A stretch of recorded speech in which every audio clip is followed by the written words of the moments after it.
Do you understand the words that are coming out of my mouth? Quiet, numbskulls, I'm broadcasting. Can we get serious now? One thing that did happen during the 60s was some music of an unusual or experimental nature did get recorded and did get released. Now look at who the executives were in those companies at those times. Not hip young guys. These were cigar-chomping old guys who looked at the product that came and said, I don't know. Who knows what it is? Record it, stick it out. If it sells, all right. We were better off with those guys than we are now with the supposedly hip young executives who are making the decisions of what people should see and hear in the marketplace. Success in the music business begins with a dream, a vision. This podcast will give you, the listener, the insight and tools to turn that vision into a reality. Meet the industry professionals who work day by day behind the scenes, helping to make those dreams come true. Welcome to the business side of music. Hey, you're tuned into another, what I'm going to say, exciting episode, because they're all exciting to me, of the business side of music. Ty Frankel, who is the CEO of Shutdown Media, is with us today via Skype. Ty, welcome to the show. Hey, Bob. Thanks a lot for having me, man. I appreciate it. Now, this is great. You have a company, Shutdown Media, that also has a lot of extensions beyond that. It's you've got Shutdown Production Music, Shutdown Art, Shutdown Sync, and Shutdown Emails. And we'll touch base briefly on all of those. But let's talk about you, first of all. You originally are from Israel, and you started making rap beats, from what I understand, when you were 14 years old. Yeah, I did. I've always been in love with music. Music and basketball have been really my two loves. And I remember when I was 5 years old, I had Outkast, Stankonia, Eminem, Lil Bow Wow, all those albums.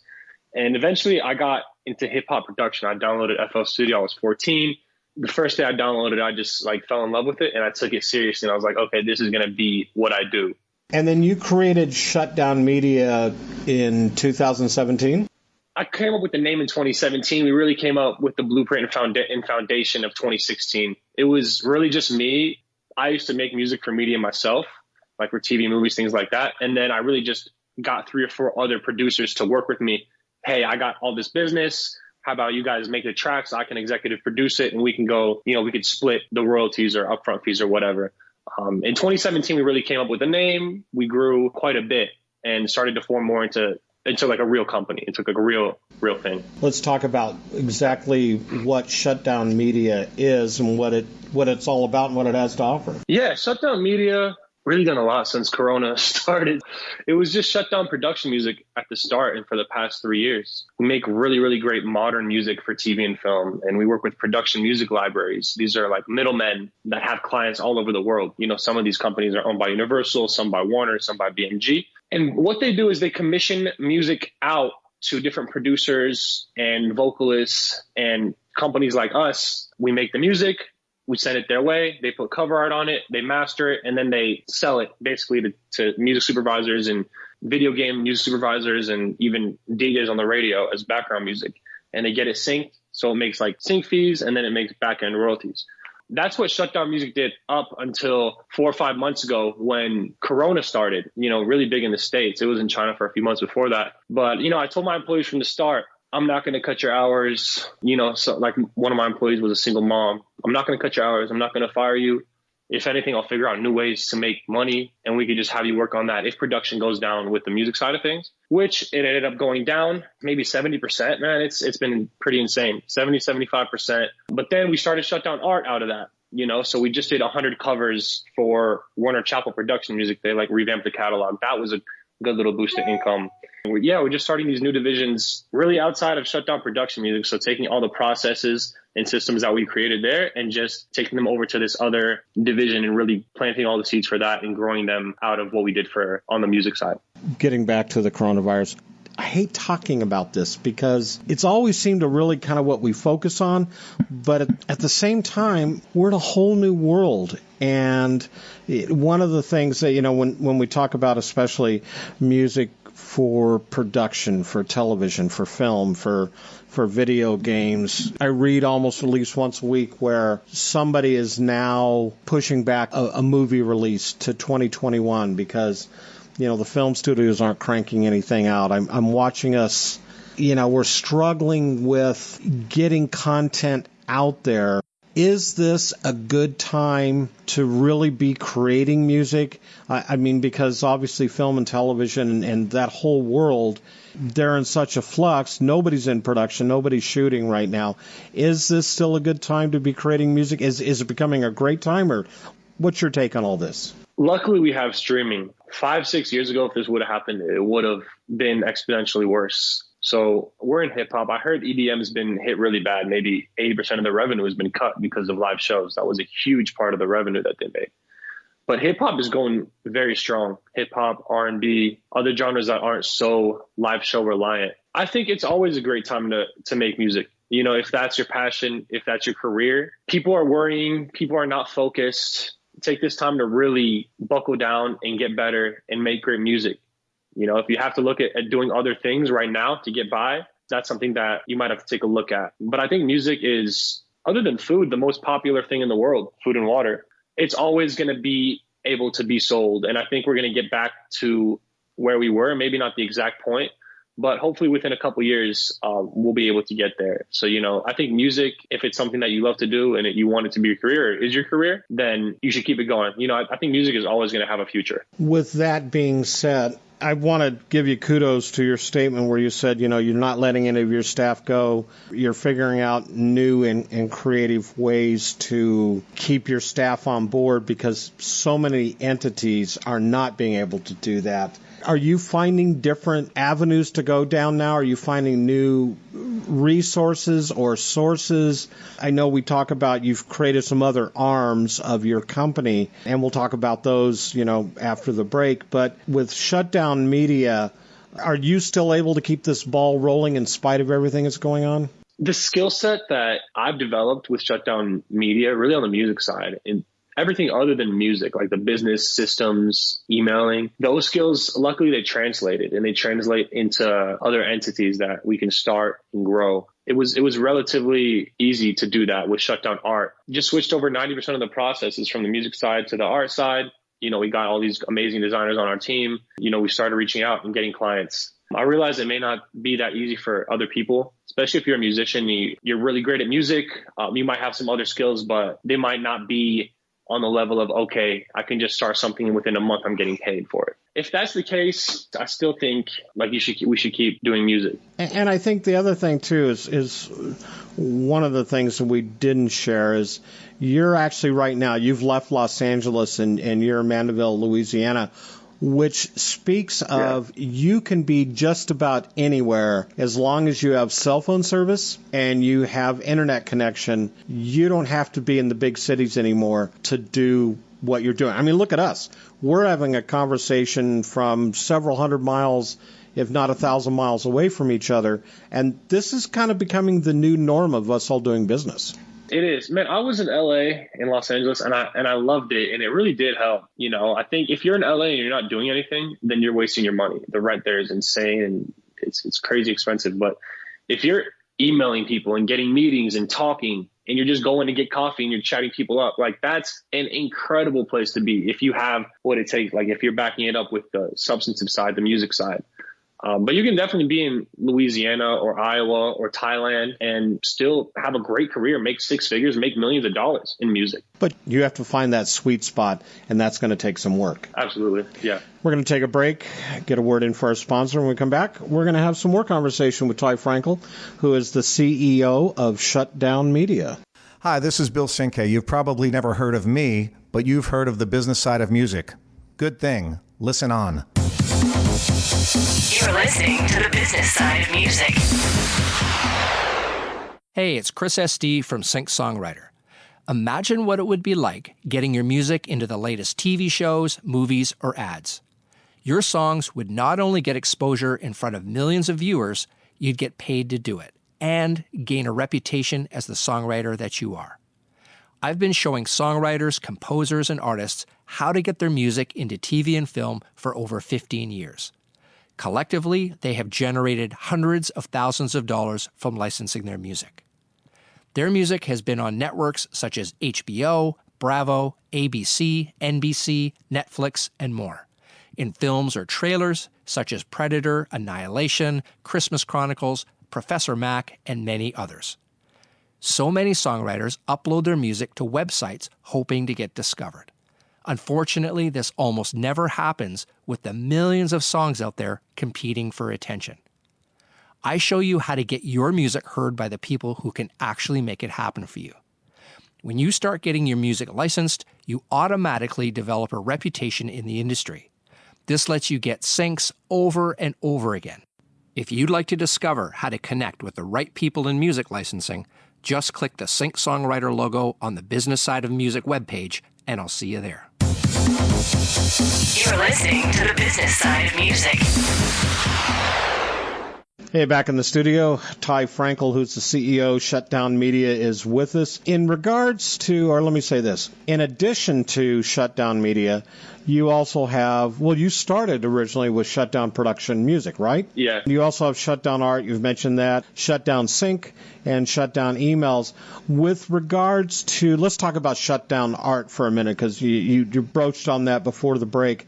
You have some great designers. What is Shutdown Art? So Shutdown Art is we basically do graphic design for the music industry. You know, album covers, single covers, motion graphics, 3D animation, lyric videos, everything of that sort, just for the music industry. Are you limited to do anything, or you pretty much can take anything on? I mean, I guess you could create concert posters if you needed to, anything that's music related that will help the artist. That's where Shutdown Art can come in. And we really pride ourselves, just like with Shutdown Production Music, on doing super high quality work for a reasonably good price, as much, as low as we can do, basically. We're not going to take any work on that's like $50 or $25 a cover, because we're not going to be able to do the quality that we'd like to do, and we don't want to, put our name on that type of thing. I say this a lot when I talk to my clients and guests on the show is, quality in breeds quality out. And if you want something for nothing, it's pretty much going to reflect that when you're done. When you talk about album artwork, now, I'm way old school. I go back, I was buying albums back in the 70s when it was vinyl, and you read the liner notes and you looked at the pictures and the artwork. Is that something that is still relevant in this age?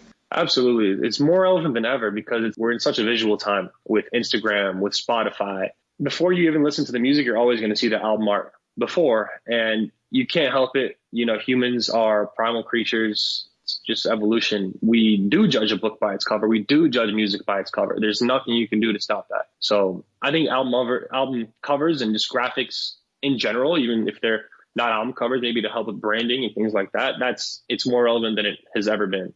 Do you think that the album cover is that first impression that the artist does need to focus on before the music, or should it be parallel to the music? Where does that album artwork come into play when you're trying to entice, let's say, someone like me who's never heard band A, but what's grabbing me first?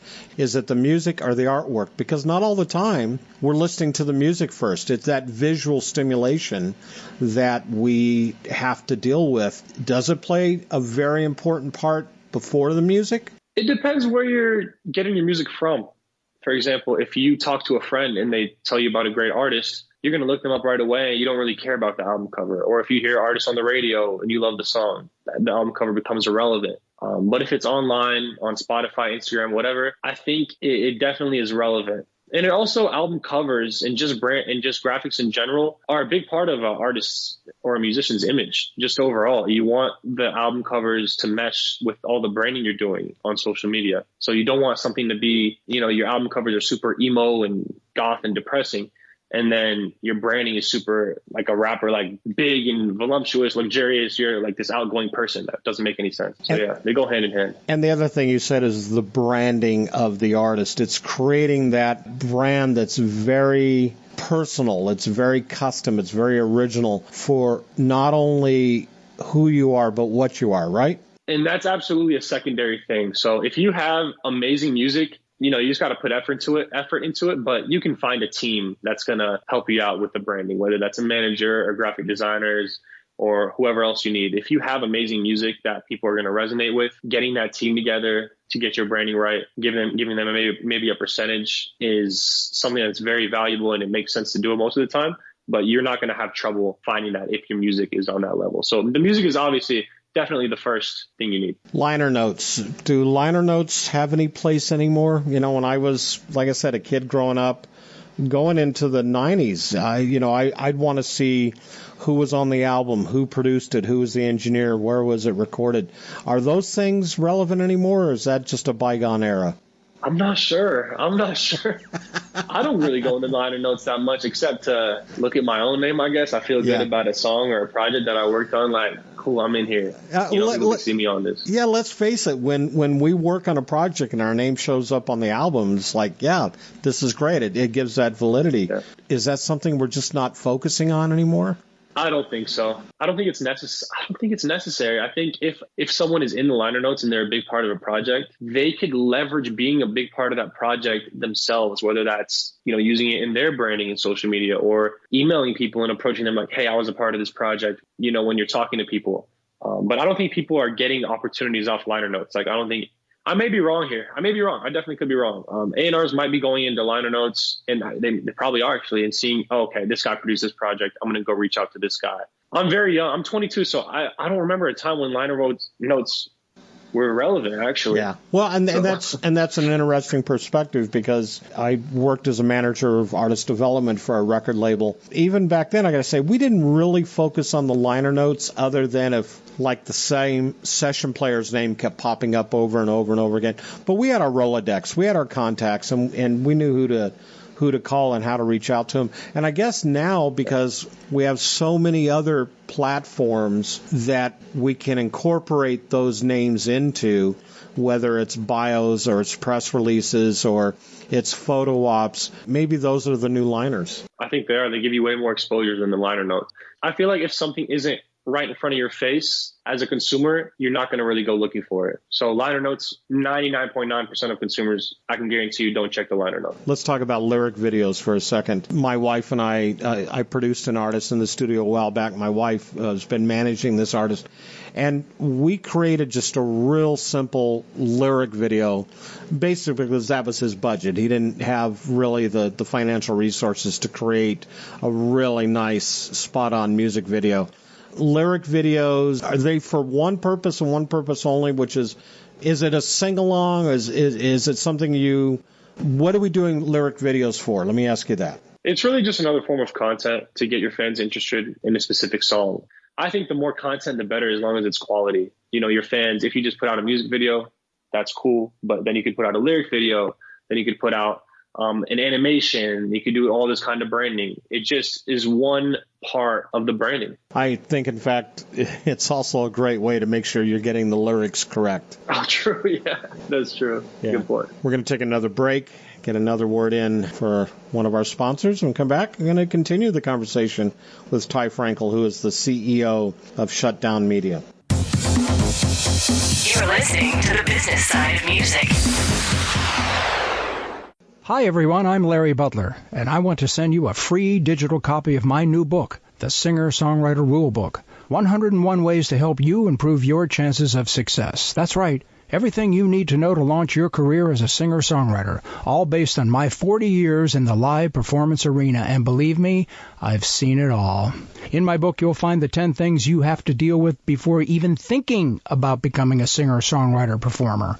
You'll also learn about the 5 things every singer-songwriter can do this weekend to make their live show better. 5 things I can guarantee that you are not doing already. Plus, there's tips on songwriting and staging, photo and video shoots, publishing, merch, dozens of other topics. All written for people who don't particularly like to read. And again, it's free. Just go to the Business Side of Music website homepage and look for my book cover. Click on it, and a free digital copy of my book will be yours. I'm Larry Butler, and I approve of this message. Thanks. You're listening to the Business Side of Music. Back in the studio via Skype, Ty Frankel is with us, the CEO of Shutdown Media today. We talked about your company. We talked about the production music. We talked about Shutdown Art. Let's talk about the other two aspects. First of all, Shutdown Sync. Let's dig into that for a minute. Shutdown Sync is something that we just started, going out and finding artists that have really, really great music and signing it and representing that for Sync. So we're not going to be involved at all on the music creation side, solely taking it, pitching it, getting it placed with artists.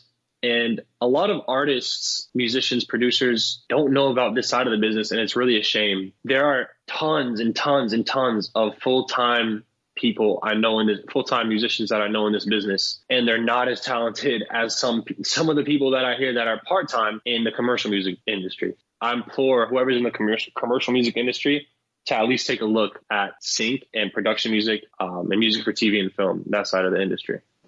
And that really is where the money is coming from these days, at least a good number of it. If you can get something placed in film or television, a video game, even a commercial, it's a nice revenue stream. It is. It's a quality and quantity game, definitely. I mean, it depends who you are. If you're Kanye, someone like that, you can get 100,000 a sync. But if you're like an independent musician or a small time band or something like that, you might get 500 or 1,000 or 5,000 each sync. And then, of course, there are the back end royalties. But nowadays, without live shows, it's become more important than ever to get those side incomes going. And this is a very viable one and something you could do without much effort. If you already have the music, all you have to do is go sign it with a sync agent or a sync agency or a library. So if you don't, it might take 3, 4, 5 hours, do some research, make sure you make a good decision, talk to some people on the phone. But after you do that, there's nothing else you have to do. You already made the music, you signed it, boom. Now it's going to get placed, and you're just going to make money on the back end. And you just basically have it in this library at this point. You don't need to do anything else. The people that are running the library, they're the ones out pitching it. Yeah, exactly. So they're the ones that do absolutely everything other than creating the music. Gotcha. Let's talk about shutdown emails for a minute. That's a brand new avenue you're going down. It is, and I think it's a very organic thing. Just over the course of my career in music, over 8 years now, since May 2012, when I started producing, I've been reaching out to so many people, email, DM, PM, whatever, SoundCloud, Twitter, Gmail, Facebook, and every day I reach out to at least 5 people. And it's been like that for the past 5 or 6 years. It doesn't matter who it might be, a musician or a producer or a music library or an A&R or manager.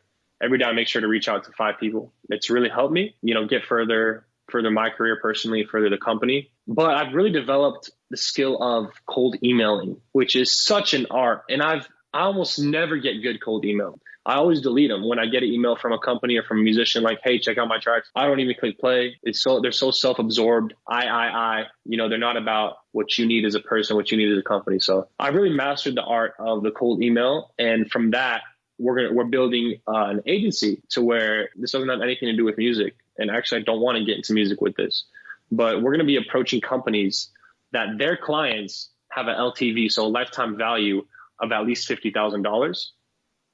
So they're making high ticket sales, and we're going to be getting them clients.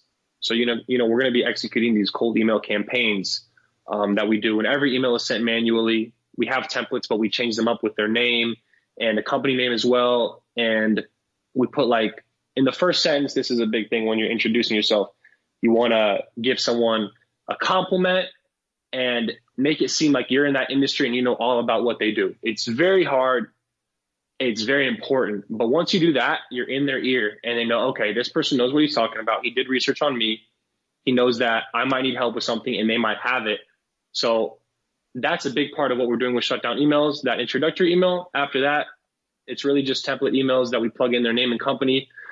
And then, we get them clients. It's an email campaign. Every email is sent. We send them an email every 3 or 4 weeks to not be annoying, but to keep ourselves top of mind. And that's what we've done with Shutdown Music. I did that to get almost all my clients with Shutdown Production Music. I did that to get almost all my clients with Shutdown Art. So it's been very successful to this point, and now we're just going to be doing it for other businesses, basically doing exactly what we did for our divisions. Do you think at some point that'll become relevant or something that can become inclusive in the music end of things? Music is so fluid, and I like it. But it's so fluid. Like, you make a song, you don't know how much it's going to sell for. You don't know how much money it's going to make on the back end. And it's cool having same thing with art. people have different budgets and all that. But with the shutdown email thing, I really wanted to build something that it's like, okay, we get in this client, we make this percentage of the revenue, boom, boom, boom. All the numbers are there already. So like, there's nothing to really discuss. And like, we know what we're getting on the front end every time we get someone a client, every time we do our job. So music, if we got into music, it would be, okay, we're getting, let's say we pitch music for a producer. We probably wouldn't do this, but for example, and we pitch one of his beats to G-Eazy or something, who's a rapper from San Francisco. He might get paid $5,000 for the beat, or $10,000 or $30,000 or $2,000. You really don't know. You have to negotiate all these different things. We'd rather just get someone a client, they negotiate, it's at least $50,000 like we said, and just be done with it, not have to deal with all the fluid situations that come in the music industry for this. Let's talk about the fluidity, whatever that word is. Let's talk about the flow of the music industry with everything that's going on. Where do you see things from your perspective? Where do you think they're going to be? We're not going to see live shows more than likely until next year, hopefully. Where do you see the next big thing for the music industry? Where do you see it coming from? It's absolutely going to be on the internet and web-based. I'm young. I'm in the industry. I know I'm hip to a lot of these different things. For example, Twitch streamers, esports, things like that. We actually worked with a company called 2Decks. And shout out to Andres from 2Decks. Their company works to bridge together esports and music. So, for example, they're doing anthems for all these esports gaming teams. And they're working with Fortnite to create music for the game and to incorporate it into all these different parts of the game. But yeah, I think esports is going to be a big thing. Twitch streaming is going to be a big thing. Streaming in general, I think the revenue, the pattern is just going up and up and up. You have to make streaming more comfortable than pirating. So I think everyone used to do it. They used to pirate music back in the day, LimeWire or the Pirate Bay. You had to download the music, upload it to iTunes, make playlists, all that. But Spotify, for only $10 a month, very low fee, it does all that for you. And it has this platform that really disincentivizes pirating. It makes pirating, like if you listen to music on Spotify and now you're going to go back to pirating albums, it's so uncomfortable.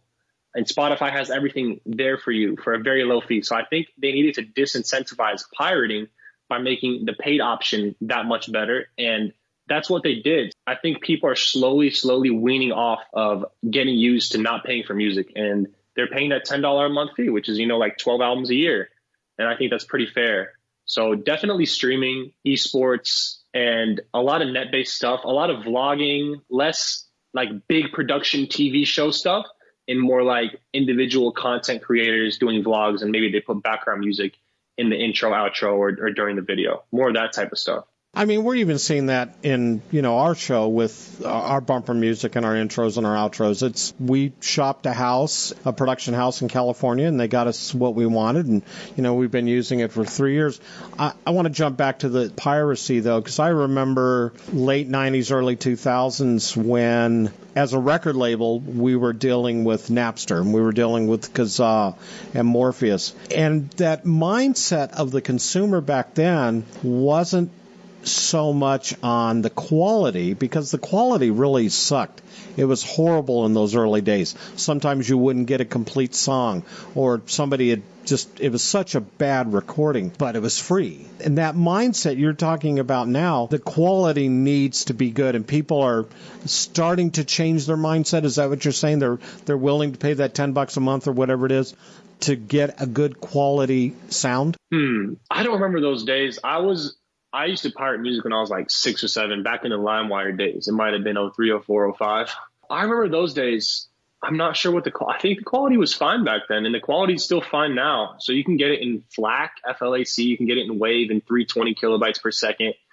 It's really just the platform that we're using in terms of making it easy to make playlists, making it easy to look up different information about an artist, making it easy to look at related artists, find new music. That's what Spotify's done. That's what Apple Music has done. So if you pirate music, you're just going to get a download of all the tracks, and you're going to have to upload it into iTunes. And there's really nothing else there. You're just listening to the music, and that's it. But Spotify has given you all these other things that you didn't have before and you can't create on your own, that it just makes a lot more sense to just pay that $10 a month now and go with someone like a Spotify to just get all those other options other than just listening to the music itself. Well, perfect. I think we've covered everything. Awesome. Thanks, Bob, for having me on. Hey, thanks for being on the show. The Business Side of Music is the creation of Tom Sabella and Tracy Snow and is produced by Bob Bender. The Business Side of Music is recorded at Music Dog Studios in Nashville, Tennessee. Production sound design by Keith Stark. Voiceover and promo by Lisa Busan.